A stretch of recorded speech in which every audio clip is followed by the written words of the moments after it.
En el norte de Kenia, durante medio año, llueve muy poco o nada. En la estación seca, los animales se enfrentan a una dura realidad. Encontrar agua o morir. El problema es que a lo largo de cientos de kilómetros, los ríos de esta región están secos. Así que en los lugares donde hay agua accesible desde la superficie, nos encontramos con una increíble colección de fauna salvaje.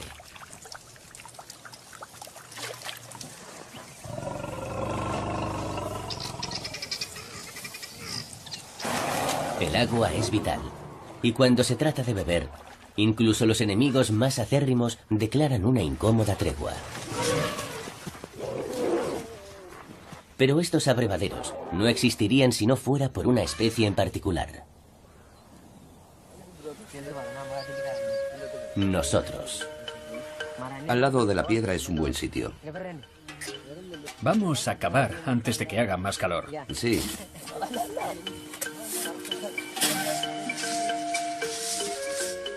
Desde hace siglos, algunas personas como estos guerreros samburus conocen el secreto.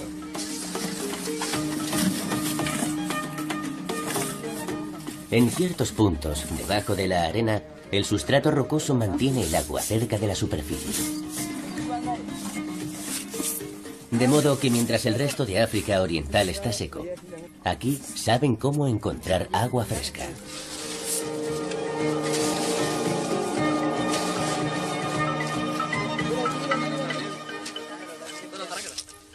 Estos pozos no son para las personas.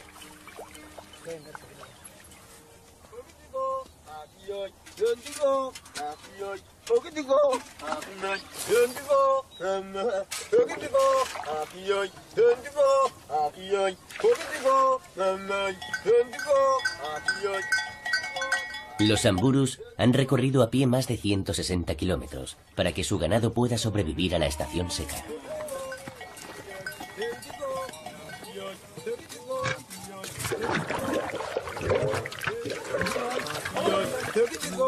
Es importante organizarse bien, si cuentas con múltiples pozos y en ocasiones cientos de vacas.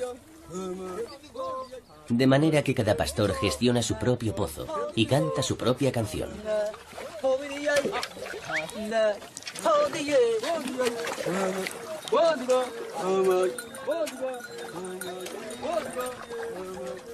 Y curiosamente, cada vaca ha aprendido a reconocer a su dueño. En cuanto reconocen su canción, van directas a ese pozo. Así que en uno se escucha una canción y en otro la canción es algo distinta, y así sucesivamente. Cada grupo de vacas conoce la canción de su dueño.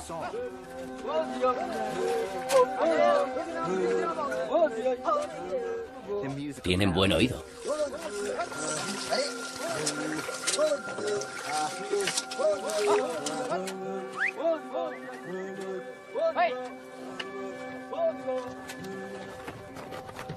Cuando el ganado calma su sed, los samburus se lo llevan en busca de hierba.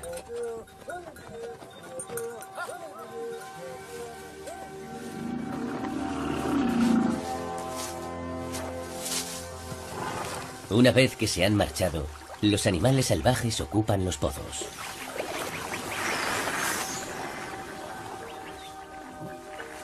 Estos elefantes no podrían sobrevivir si no fuera por los samburus. Pero los samburus también necesitan a los elefantes. Estos gigantes comen árboles y arbustos. Así mantienen la tierra despejada para que el ganado pueda pastar. Sacando el agua a la superficie, los humanos hacen posible que incluso los animales salvajes más grandes puedan sobrevivir en esta tierra seca. En otra parte de África, ocurre exactamente lo contrario. En este lugar, los animales más diminutos recolectan agua y ayudan a los humanos a subsistir. El Sahel es la frontera meridional del desierto del Sáhara y se extiende a través del continente africano. Todos los seres vivos que viven aquí están esperando la llegada de la lluvia.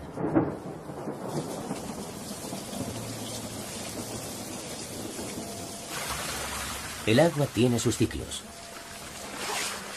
Hay un tiempo en que es abundante y otro en que está ausente. Pero en el Sahel no siempre es así. En los últimos 50 años, debido al cambio climático y a una deficiente gestión de la tierra, el desierto ha engullido grandes extensiones del Sahel, causando grandes hambrunas.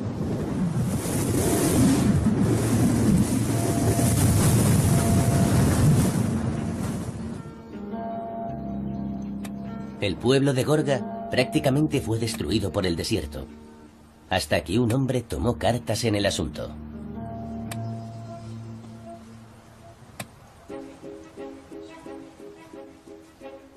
Yakuba Saouadogo no es ningún científico. Sin embargo, lo que ha logrado ha asombrado al mundo. Ha frenado al desierto.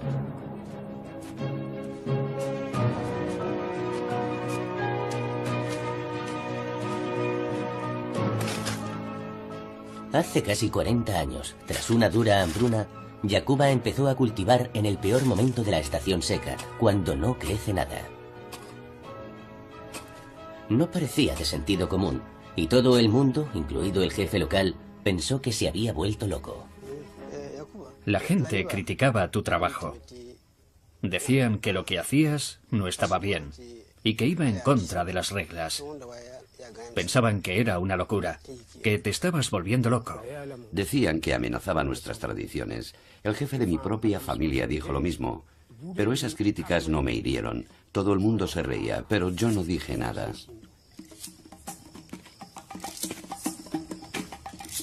El joven Yakuba se dio cuenta de que antes de la llegada de las lluvias tenía que estar preparado para recoger la mayor cantidad de agua posible.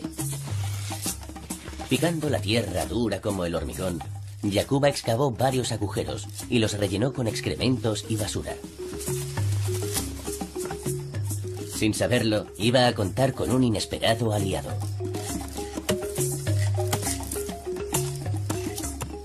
El excremento atrajo a las termitas, que empezaron a utilizar sus pozos para que creciera el hongo que constituye su dieta básica.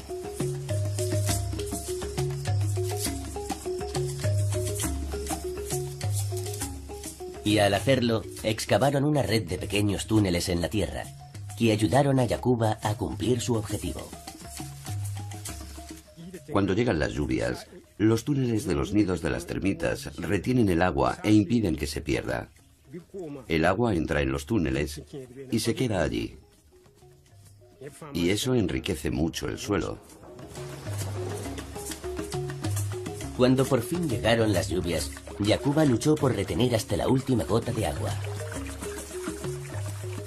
Construyó muros bajos para ralentizar la pérdida de agua de sus campos. Y en vez de sembrar solo grano, plantó también árboles. Pero los lugareños lo consideraban el tonto del pueblo. Tras años de burlas a causa de sus extraños métodos de cultivo, el trabajo de Yakuba por fin dio sus frutos. A lo largo de 4 décadas, los árboles que plantó comenzaron a atraer a los pájaros. Estos traían consigo semillas que hicieron crecer todavía más árboles. El desierto de Yakuba empezó a parecerse más a un bosque. Este fue mi primer árbol. Lo planté hace 38 años. Es imposible explicar con palabras lo importante que es para mí. Los árboles traen vida al mundo. El bosque de Yakuba ha creado un microclima. Bloquea el viento y proporciona sombra. Y fundamentalmente eleva la capa freática, reteniendo el agua en la tierra. Cerca de allí, sus campos también están floreciendo. Y ya no es el tonto del pueblo.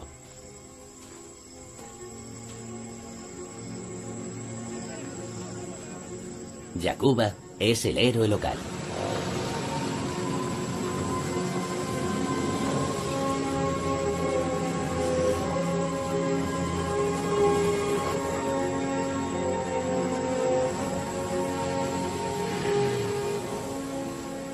Durante la época de la cosecha, todo el pueblo se reúne para recolectar el mijo.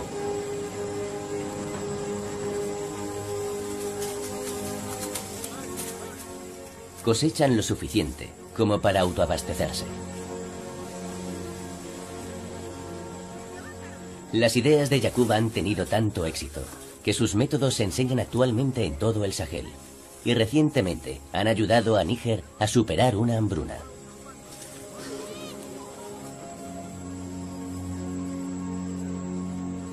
Con la ayuda de unos insectos diminutos, un solo agricultor ha sabido aprovechar el ciclo natural del agua. Desde los albores de la civilización, esta habilidad para manipular el agua ha sido clave en nuestro éxito como especie. Aprendimos a irrigar. Aprovechando la fuerza de la gravedad, abastecimos a nuestras ciudades. Y con el paso de los siglos, nuestro control del agua ha ido en aumento. Podemos utilizarla para suministrar energía a nuestro mundo. Podemos incluso mover ríos enteros cuesta arriba a lo largo de enormes distancias. Pero si ignoramos a la naturaleza y utilizamos demasiada agua para nuestro propio uso, puede terminar sucediendo un desastre. Como aquí, donde un uso agresivo del agua liberó fuerzas más allá de nuestro control y causó uno de los peores desastres medioambientales jamás provocados por el hombre.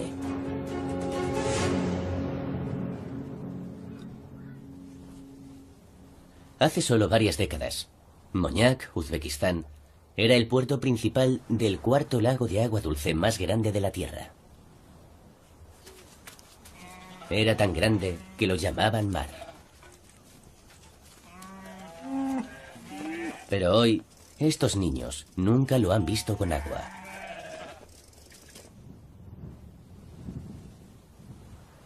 Lo que queda del lago se encuentra a 160 kilómetros de aquí.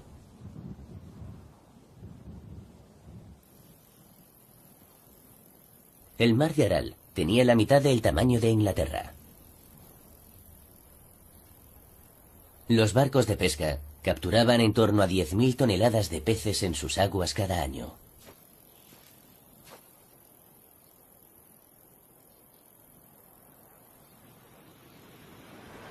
Para que un lago de ese tamaño desaparezca, deberían transcurrir milenios, no décadas. Pero entonces, ¿cómo ocurrió? Para tener una visión global, necesito averiguar qué ha quedado del agua. Y eso es más fácil decirlo que hacerlo. Los equipos de rodaje no son bienvenidos en esta antigua República Soviética. A ver, parece que hay un par de tipos ahí. Vamos de incógnito, como turistas. Sí, hay alguien ahí. Será mejor que escondas la cámara. Bájala. El gobierno del país es muy susceptible. Bueno, allá voy. De esto se trata.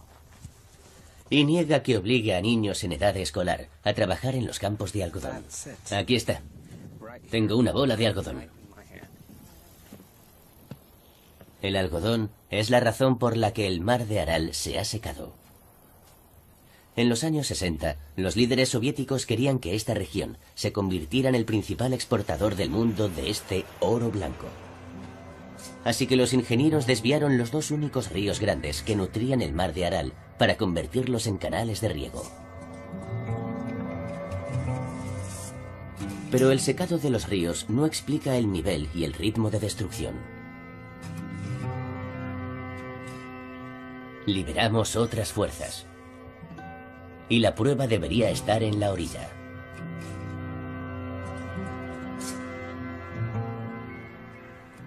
Si es que puedo encontrarla.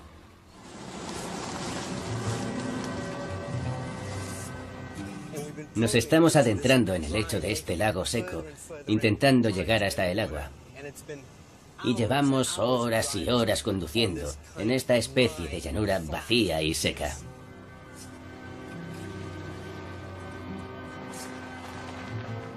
...160 kilómetros después, por fin encontramos agua.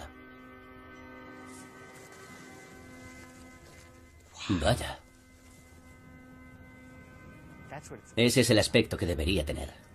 Toda esa tierra que hemos atravesado era así.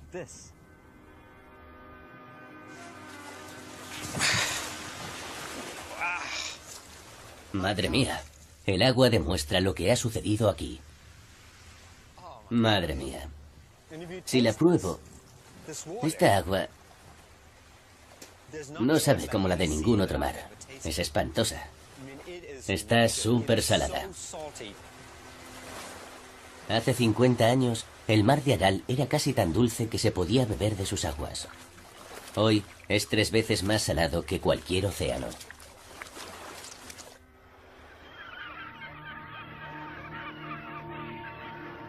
Entonces, ¿qué fue lo que ocurrió?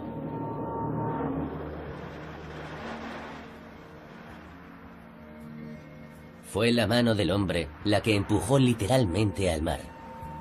Y de esa forma drenó el agua y la vida de esta región.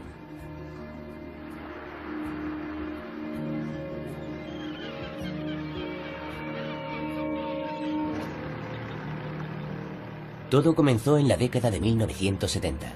Cuando los ingenieros soviéticos desviaron los ríos para plantar algodón.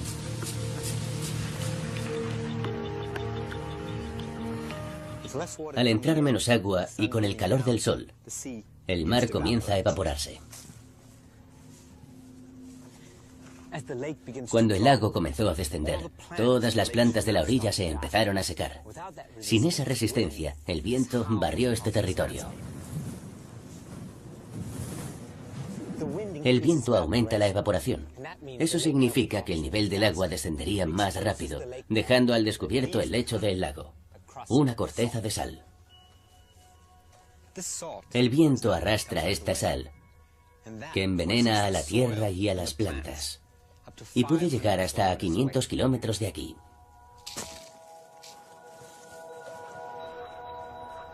Y las cosas siguen empeorando. La reducción constante del lago provoca un cambio climático. Los inviernos son más fríos y los veranos más calurosos. El mar de Aral se encuentra ahora en una espiral de destrucción. Menos agua, más sal, más viento. De esta pesadilla ya no es posible escapar. Es asombrosa la cantidad de agua que se ha perdido en solo 40 años.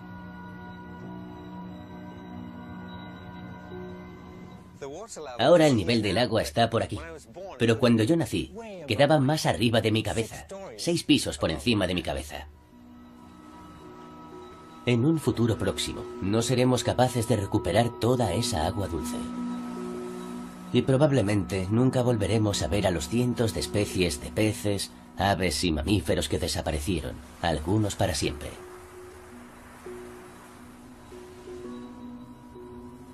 La lección que he aprendido es esta. Si interrumpimos el curso natural del agua a través de la Tierra, cuidado, porque los cambios pueden ser repentinos e irreversibles. Aunque, por supuesto, nada parecido a esto podría suceder en el país más rico de la Tierra. ¿O sí? Al río Colorado lo llaman el Nilo americano. La ingeniosa gestión de estas aguas en la parte más seca de Norteamérica abastece a una población de aproximadamente 36 millones de personas. Ciudades como Denver, Las Vegas, Phoenix y Los Ángeles dependen del Colorado. Pero al igual que sucedió con el mar de Aral, ¿podría llegar el Colorado a un punto de inflexión? Para responder a esa pregunta, mi plan es seguir el curso del río desde el Gran Cañón hasta el Mar de Cortés, en México. En la mitad del camino, la presa del Cañón de Glen es solo una de las más de 20 grandes presas que hay en el Colorado. Estos gigantescos proyectos nos permiten controlar el curso del agua. Vamos a subir a echar un vistazo. Quiero ver qué hay al otro lado. Peter McBride, escritor y fotógrafo, ha pasado los últimos 4 años estudiando la historia del Colorado. Supongo que hay un gran trecho hasta abajo. Creo que hay más de 200 metros de caída desde aquí. Peter me va a guiar por el curso del río hasta el mar. ¡Cielo santo! Cuando empecé a observarlo, no sabía cuál era su estado río abajo. A la gente solo le preocupa su agua. He hablado con ingenieros que han trabajado en grandes proyectos en el Colorado y no tienen ni idea de qué es lo que ocurre en su desembocadura.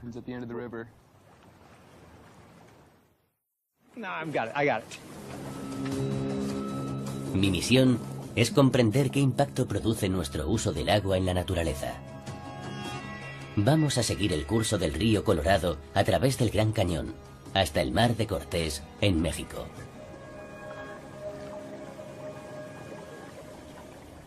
Creo que es la curva de la herradura. Madre mía, aquí todo es enorme. ¿Te gusta este río? Sí, pero me preocupa mucho su estado, sobre todo río abajo. En otro tiempo, este río fue capaz de horadar un abismo de 1,5 kilómetros de profundidad a través de la roca. Pero en la actualidad, debido a las presas, apenas conserva algo de su antiguo poderío.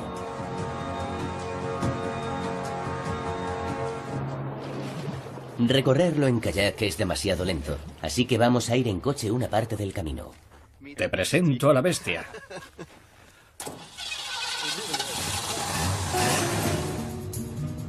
Después del Gran Cañón, pasamos por docenas de canales que desvían las aguas del río Colorado.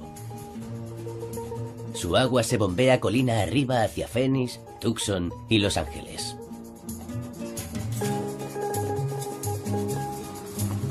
Sin embargo, en el Valle Imperial descubrimos que gran parte de sus aguas se destinan a la agricultura. Ahí está el río. ¿Toda esa agua procede del río? Más del 70% se destina a la agricultura. El agua que vimos en el Gran Cañón ahora está regando lechugas. Esta zona produce toda la cosecha de lechugas de Estados Unidos durante el invierno.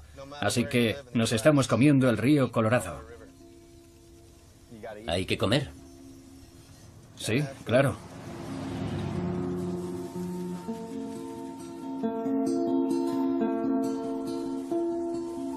Gracias a la irrigación, podemos cultivar verduras en uno de los lugares más áridos de Norteamérica, incluso en pleno invierno. Es una brillante combinación de energía solar y agua. En esta zona se cultiva el 80% de las hortalizas de invierno que se consumen en Estados Unidos. Esto cada día pesa más. ¿Pero es posible que estemos desviando demasiada agua del río? Madre mía. Cuando el río Colorado llega a México, el 90% de su caudal ya ha sido utilizado. Aquí es muy diferente. Cuesta creer que sea el mismo río. Fíjate, esta agua que parece tan limpia. ¿Sí? Dicen que cuando llegas No me lo digas. a la frontera ha sido utilizada 8 veces. No me lo cuentes. ¿Por qué me dices eso ahora? En serio, estamos en un lugar muy bonito. Vamos a ver, me parece totalmente inapropiado. Voy a probarla. No lo hagas. Sabe un poco salada. ¿En serio? Durante los siguientes 27 kilómetros, el río Colorado marca la frontera entre Estados Unidos y México.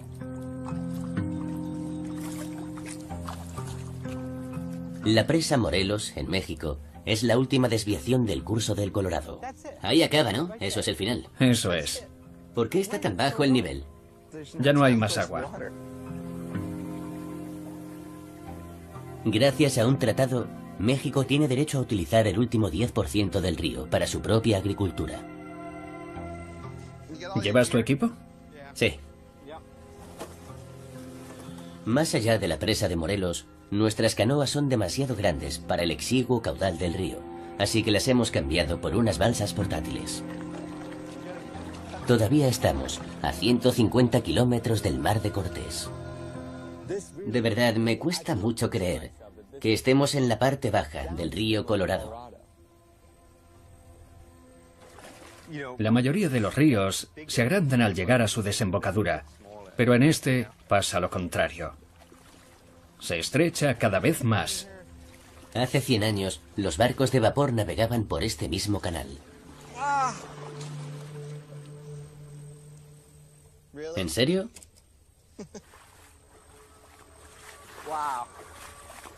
Tiene que acabar en algún punto.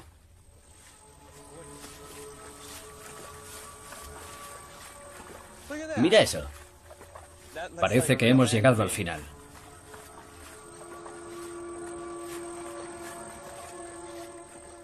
Increíble. Es agua del Gran Cañón. Es como ver a las crías de tortuga cuando van por primera vez al mar. Le cuesta muchísimo avanzar. Imposible que llegue. ¿Qué habrá? ¿150 kilómetros? Algo más. 150 kilómetros hasta el mar. Imposible que llegue. De alguna forma es hermoso. La verdad es que me cuesta irme de este lugar. De repente siento como si el río fuera un ser vivo. Es como si estuviera tratando de hacer lo que ha estado haciendo desde hace millones de años. Es extraño. Es una sensación extraña.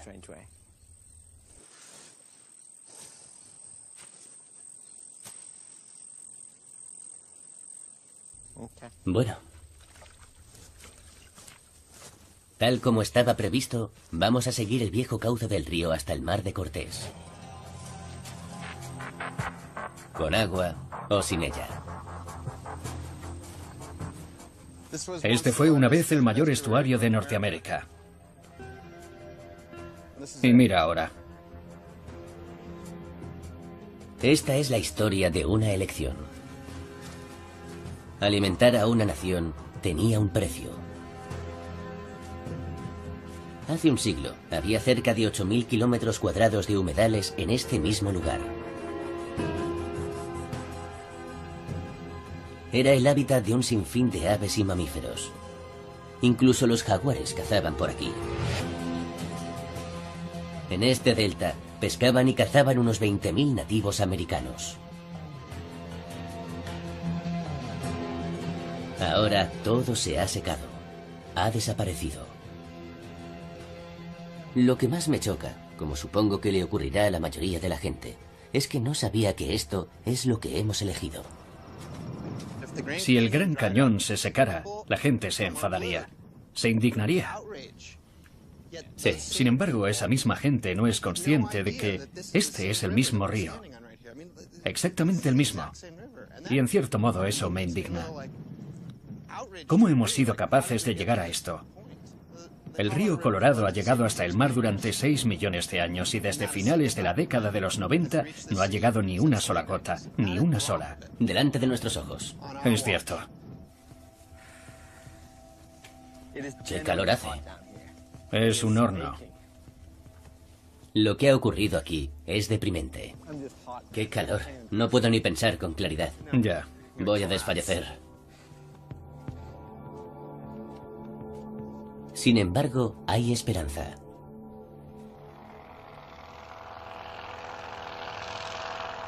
Justo cuando me siento incapaz de dar un paso más, Will, un amigo de Peter, viene a rescatarnos. ¿Es él? Es Will.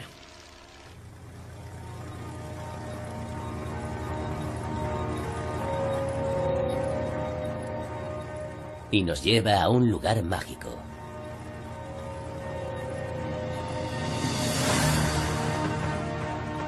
Porque en medio de este enorme delta seco hay una joya escondida. Madre mía, mira eso. Un humedal olvidado llamado la Ciénaga de Santa Clara. Esto se parece a los Everglades.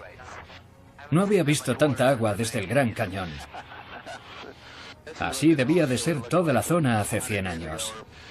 Mirad cuántas aves hay abajo.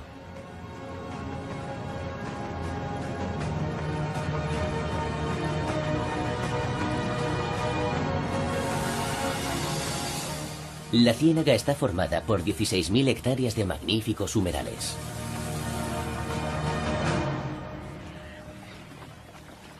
Y aunque solo es una pequeña parte del estuario original, está repleta de vida. Incluso hay varias especies en peligro de extinción. Pero lo más sorprendente de este lugar es cómo se originó.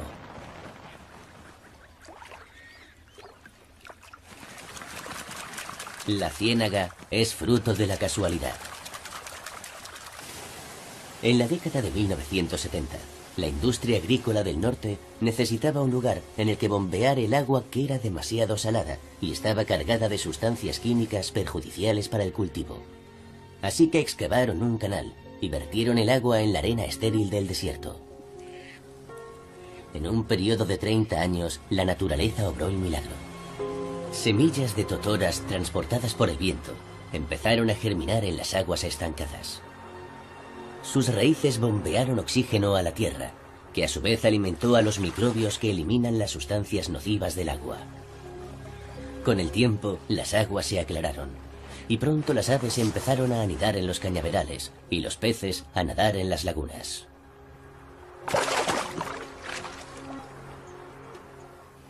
Es imposible no percibir lo que supone este lugar.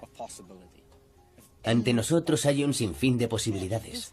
Si esto sucede por pura casualidad, imaginad lo que podría pasar con algo de ayuda, con un poco de previsión y de ingenio humano.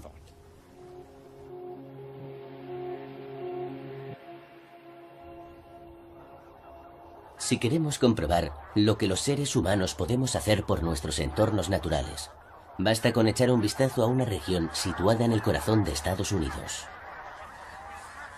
¿Lo ven? Hace 80 años, los habitantes de Missouri concibieron un plan para salvar este humedal.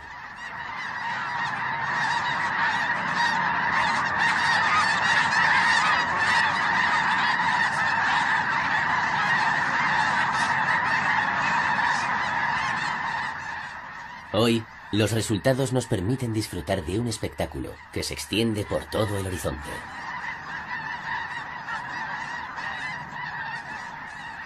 Son ánsares nivales en su migración anual desde el Golfo de México hasta Canadá.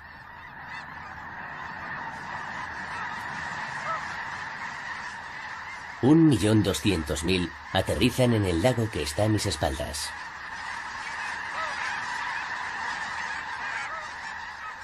Se quedarán un tiempo aquí, antes de seguir hacia el norte.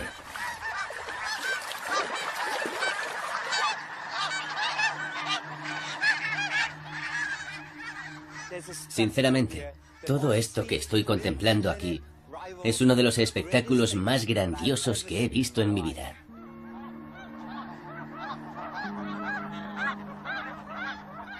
Y todo gracias a los habitantes de este lugar, que durante 80 años decidieron dejar que parte del agua que consumen fuera a parar a la naturaleza. Simplemente quisieron compartir, no el 50%, tan solo el 2%. Y el resultado es este.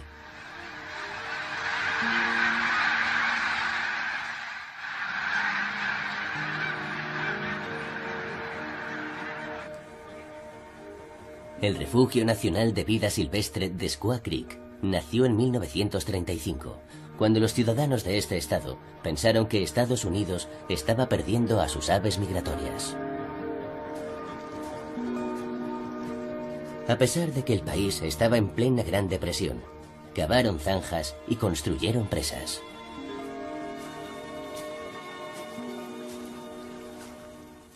En cualquier otro lugar, este tipo de proyecto lo asociaríamos inmediatamente con la agricultura. Pero aquí se construyó con el fin de favorecer la vida silvestre. Viendo esto, nos damos cuenta de que la ingeniería también puede ayudar a la naturaleza.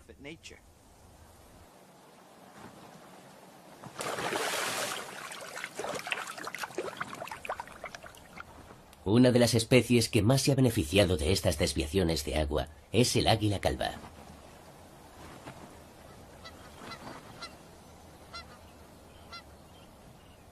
Más de 150 águilas calvas migran a Squaw Creek porque es un buen lugar para encontrar alimento.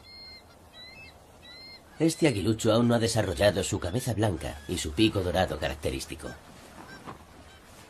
Pero ha llegado el momento de que aprenda a cazar.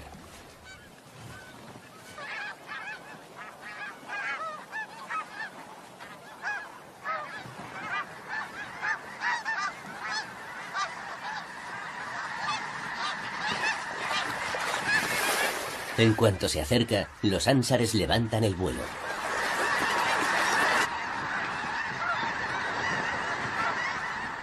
En medio del caos, es difícil distinguir al amigo del enemigo.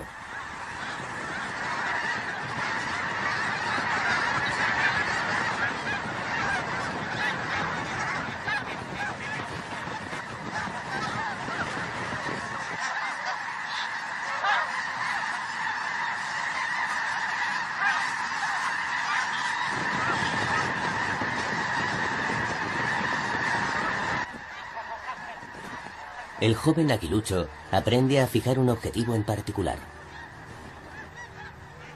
Es un combate aéreo.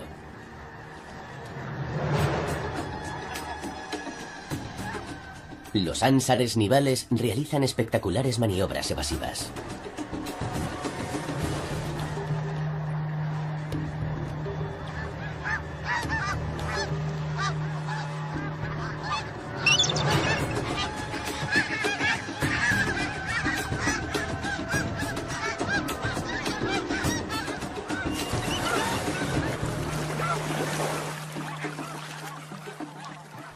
Este ánsar tiene un ala herida. Así que el águila aprovecha la oportunidad.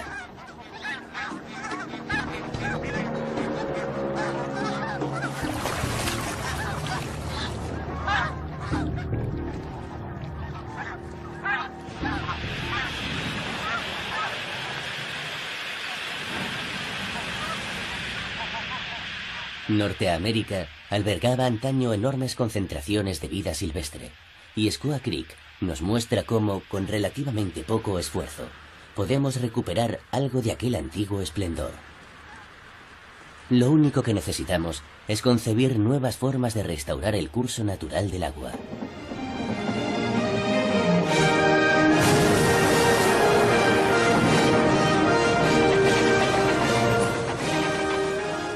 A lo largo y ancho del continente americano, hay presas que han dejado de ser útiles.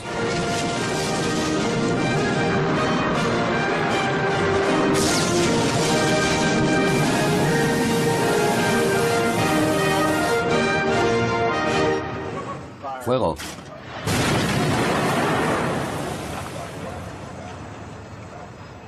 Ahora que se han desmantelado, podemos volver a conectar los ríos con el mar.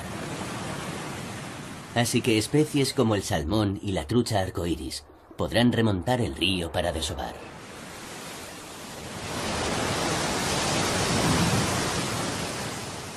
Y no siempre es necesario desmantelar las presas. Basta con cambiar de perspectiva a la hora de utilizarlas. En la presa de Glen Canyon, donde inicié mi viaje por el río Colorado, de vez en cuando sueltan agua para imitar las inundaciones naturales que se producen en primavera.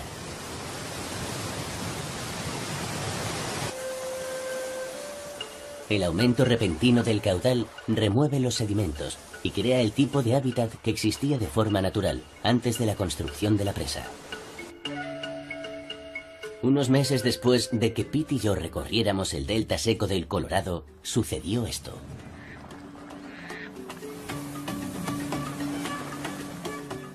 Un grupo de conservacionistas convencieron a las autoridades de Estados Unidos y México para que permitieran una suelta anual de agua que fluyera por el río Colorado hasta la presa de Morelos.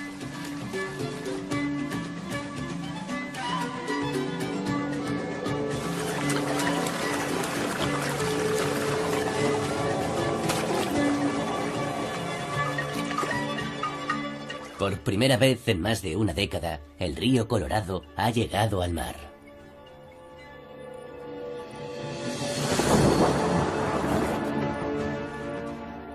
He comprobado que si no somos cuidadosos con el agua, podemos desencadenar una espiral de destrucción. Pero también he descubierto que si compartimos nuestra agua con la naturaleza, podemos provocar una explosión de vida. Y eso me da esperanza, porque el agua no tiene por qué separarnos del mundo natural. Este puede ser un lugar idílico en el que todos podemos convivir. En el norte de Kenia, durante medio año, llueve muy poco o nada. En la estación seca, los animales se enfrentan a una dura realidad. Encontrar agua o morir. El problema es que a lo largo de cientos de kilómetros, los ríos de esta región están secos. Así que en los lugares donde hay agua accesible desde la superficie, nos encontramos con una increíble colección de fauna salvaje.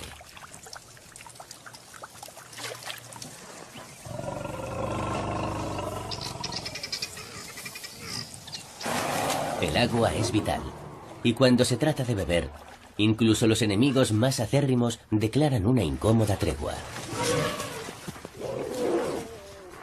Pero estos abrevaderos no existirían si no fuera por una especie en particular. Nosotros. Al lado de la piedra es un buen sitio. Vamos a cavar antes de que haga más calor. Sí.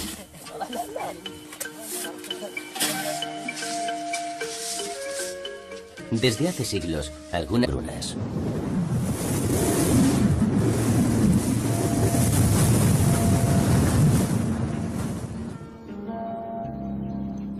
El pueblo de Gorga prácticamente fue destruido por el desierto, hasta que un hombre tomó cartas en el asunto.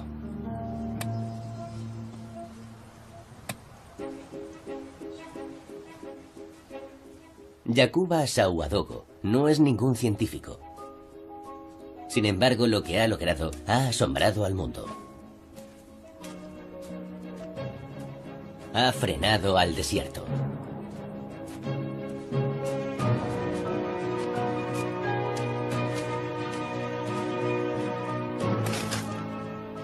Hace casi 40 años, tras una dura hambruna, Yakuba empezó a cultivar en el peor momento de la estación seca, cuando no crece nada.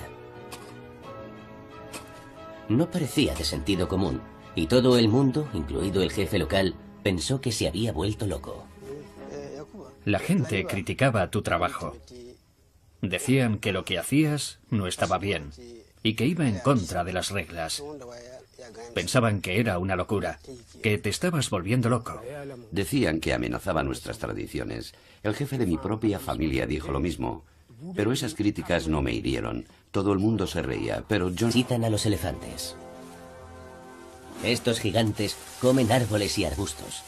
Así mantienen la tierra despejada, para que el ganado pueda pastar. Sacando el agua a la superficie, los humanos hacen posible que incluso los animales salvajes más grandes puedan sobrevivir en esta tierra seca. En otra parte de África, ocurre exactamente lo contrario. En este lugar, los animales más diminutos recolectan agua y ayudan a los humanos a subsistir. El Sahel es la frontera meridional del desierto del Sáhara y se extiende a través del continente africano. Todos los seres vivos que viven aquí están esperando la llegada de la lluvia.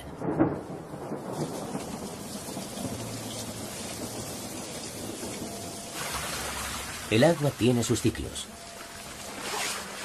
Hay un tiempo en que es abundante y otro en que está ausente.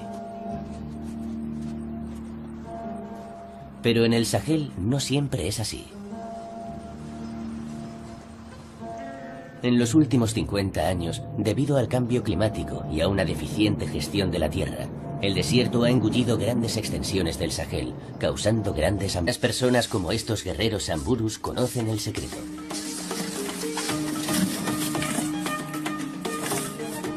En ciertos puntos, debajo de la arena, el sustrato rocoso mantiene el agua cerca de la superficie. De modo que mientras el resto de África Oriental está seco, aquí saben cómo encontrar agua fresca.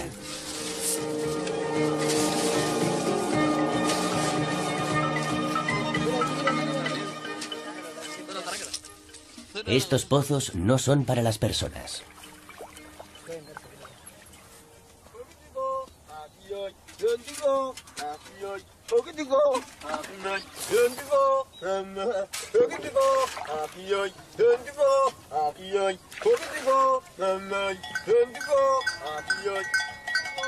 Los samburus han recorrido a pie más de 160 kilómetros para que su ganado pueda sobrevivir a la estación seca.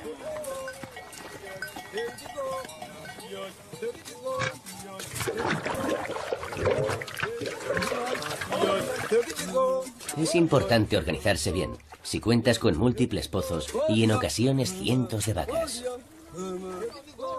De manera que cada pastor gestiona su propio pozo y canta su propia canción.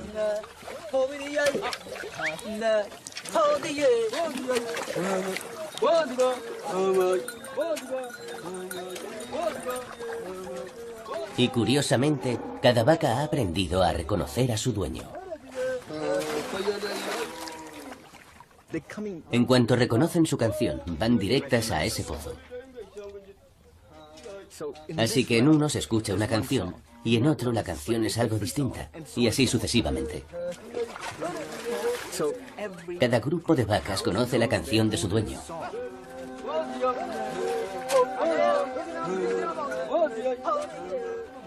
Tienen buen oído.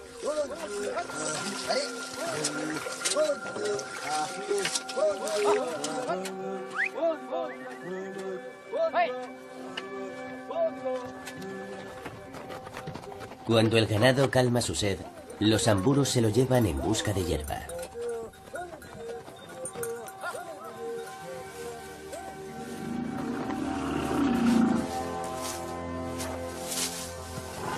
Una vez que se han marchado, los animales salvajes ocupan los pozos.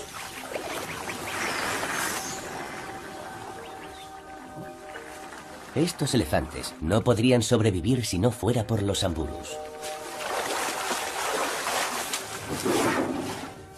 Pero los samburus también necesitan. Los samburus se lo llevan en busca de hierba.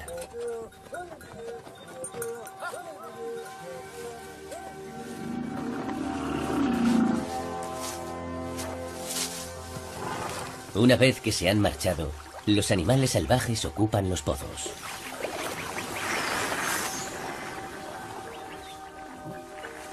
Estos elefantes no podrían sobrevivir si no fuera por los samburus. Pero los samburus también necesitan a los elefantes. Estos gigantes comen árboles y arbustos. Así mantienen la tierra despejada para que el ganado pueda pastar. Sacando el agua a la superficie, los humanos hacen posible que incluso los animales salvajes más grandes puedan sobrevivir en esta tierra seca.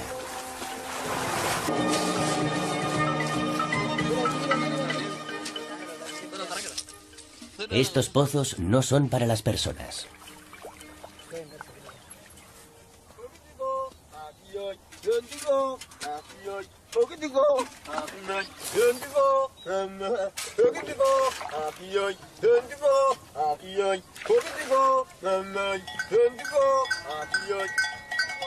Los samburus han recorrido a pie más de 160 kilómetros para que su ganado pueda sobrevivir a la estación seca.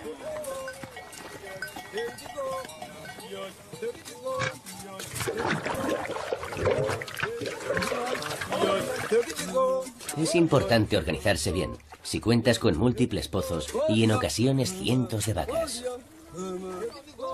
De manera que cada pastor gestiona su propio pozo y canta su propia canción.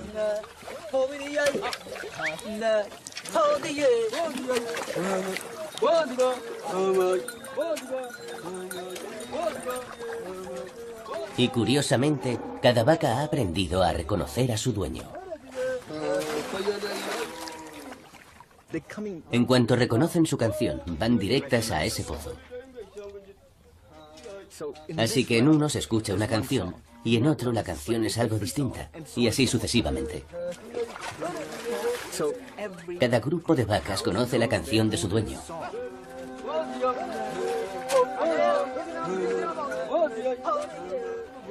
Tienen buen oído.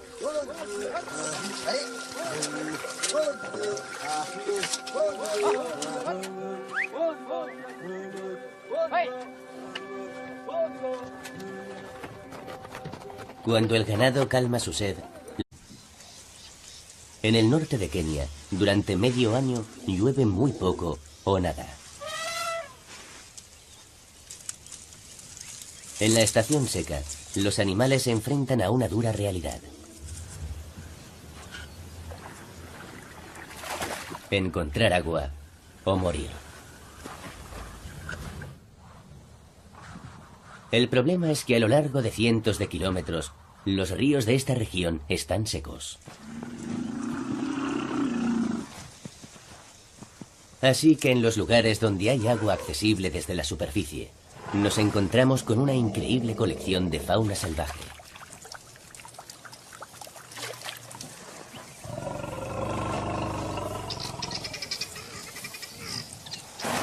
El agua es vital, y cuando se trata de beber, incluso los enemigos más acérrimos declaran una incómoda tregua. Pero estos abrevaderos no existirían si no fuera por una especie en particular. Nosotros. Al lado de la piedra es un buen sitio. Vamos a cavar antes de que haga más calor. Sí.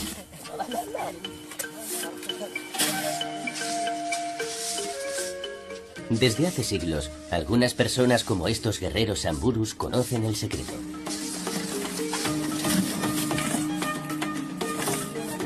En ciertos puntos, debajo de la arena, el sustrato rocoso mantiene el agua cerca de la superficie.